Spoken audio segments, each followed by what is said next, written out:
जी जनाब, ये है तौसा शहर का टूब रोड, जहां पर लगे मट्टी और रेत के ढेर हमारी अपनी बेहिसी का अलमिया बनकर सामने है।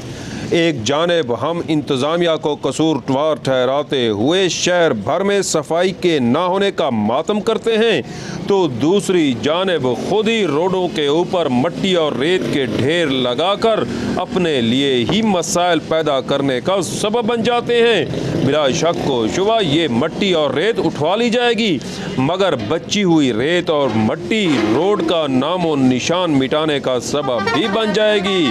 हम मुतालबा करते दिखाई देते हैं कि रोडों पर पानी का छिड़काव करके मट्टी और गर्दो गुबार को ख़त्म किया जाए, मगर ये मट्टी डालने वाले हम खुद बन जाते हैं। आखिर बतौर शहरी हम अपनी जिम्मेदारियां कब और कैसे पूरी करेंगे?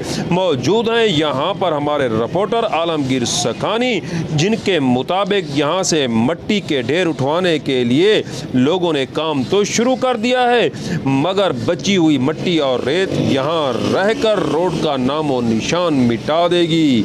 आखिर हम अपनी जिम्मेदारियों को कब समझेंगे? आलमगीर सखानी के साथ सुहेल शहजाद, तौसा न्यूज़, तौसा शरीफ।